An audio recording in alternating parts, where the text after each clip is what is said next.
जलालपुर में महागठबंधन के प्रत्याशी आकाश कुमार सिंह का कार्यकर्ताओं ने किया भव्य स्वागत। देखिए ये वीडियो।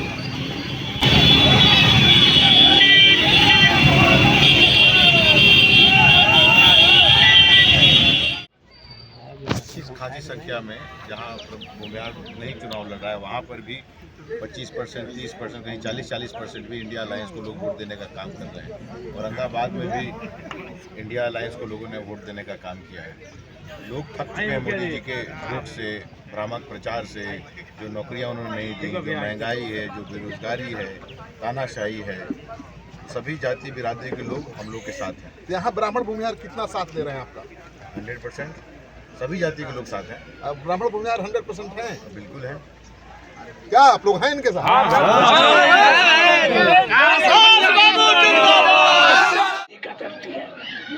इसी पंचायत से सिकरीवाल जी निकल करके ने ये ऑफिसर्स कांग्रेस को दिया था, जो हम लोग का डिस्ट्रिक्ट हेडक्वार्टर होता है।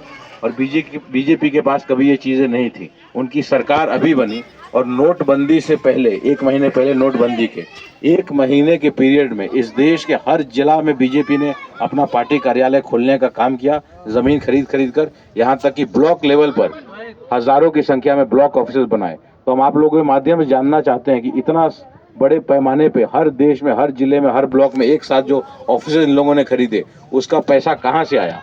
अगर आप सबको जोड़ दीजिए तो मुझे नहीं लगता कि कम से कम 20-25 हज़ार करोड़ रुपए से कम का ये इन्वेस्टमेंट इनका था। नोटबंदी से जस्ट पहले इनके पास जो भी नोट रहा होगा वो सब इन ज़मीनों को खरीदने में इन लोगों ने लगाया और ख़रीदा। और ऐसे कई एग्जाम्पल्स हैं, जैसे इलेक्टोरल बॉन्ड आप लोग देख रहे होइएगा कि बड़ी बड़ी कंपनीज को धमकाना, नेता को तो धमका ही रहे हैं, ऑफिसर को धमका ही रहे हैं, फिर कंपनी को भी धमका रहे हैं। फिर वो कंपनी इनको पैसा देती थी इलेक्टोरल बॉन्ड के माध्यम से, फिर उस पर कोई कार्रवाई नहीं। यहाँ तक कि हिंदू धर्म की बात करते हैं भाजपा वाले, गौ मांस बेचने वाली कंपनी से भी 250 करोड़ रुपया चंदा लिया है इलेक्टोरल बॉन्ड के माध्यम से। बिहार की जो स्थिति है वो आपसे छिपी नहीं है। आप लोगों ने, बिहार के लोगों ने 34 सांसद दिए इनको 2014 में, और 40 में से 39 सांसद दिए पिछली बार। लेकिन आपको क्या दिया मोदी सरकार ने बिहार को, हम जानना चाहते हैं आपसे। वो भी वादा याद होगा आप लोगों को। मोदी जी ने बिहार में कहा कि 40,000 करोड़ दे दूं, 50,000 करोड़ दे दूं, 60,000 करोड़ दे दूं। लो 1.25 लाख करोड़ रुपया दिया। तो एक तो ये बोलने का तरीका उनका ऐसा जैसे कि हम बिहार के लोग जैसे कि भिखारी हैं, और जब कह दिया 1.25 लाख करोड़, तो आज कहाँ है वो 1.25 लाख करोड़? 1 रुपया नहीं आया बिहार में, बस भाषणबाजी ही थी। यहाँ बहुत सारे यंगस्टर्स बैठे हुए हैं। नीतीश कुमार हम लोग के प्रतिद्वंदी हैं, लेकिन एक बार मुझे याद है कि पटना गांधी मैदान में सभा थी जिसमें प्रधानमंत्री भी थे और सीएम नीतीश कुमार भी थे, और उन्होंने एक छोटी सी मांग रखी है बिहार के मुखिया कि पटना यूनिवर्सिटी को सेंट्रल यूनिवर्सिटी का दर्जा दे दीजिए। प्रधानमंत्री जी उसके बाद उठ के खड़े होते हैं, वो भी उन्होंने नहीं दिया। मतलब ये कोई चीज़ है प्रधानमंत्री के लेवल पर? एक स्टेट का चीफ मिनिस्टर आपसे मांग कर रहा है कि सेंट्रल यूनिवर्सिटी का दर्जा दे दो पटना यूनिवर्सिटी को, और ये भी आप नहीं दे पाए। अपने पंचायत में, हर एक पंचायत में जो भी महागठबंधन इंडिया अलायंस का वोट है उसको ईवीएम तक पहुंचाने का काम करना है। मोदी जी ने क्या क्या वादे किए, ये किसी से छुपा हुआ नहीं है। 2 करोड़ नौकरियां हो हर साल, या 15-15 लाख देने वाले थे।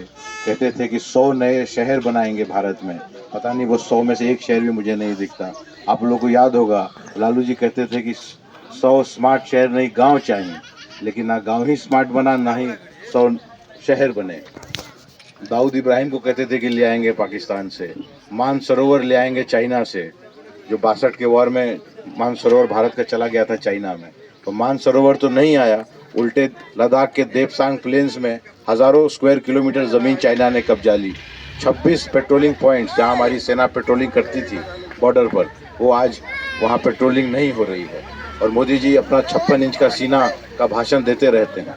तो अब किसी से छुपा हुआ नहीं है कि मोदी जी से कमज़ोर प्रधानमंत्री शायद हमारे भारत ने कभी देखा नहीं।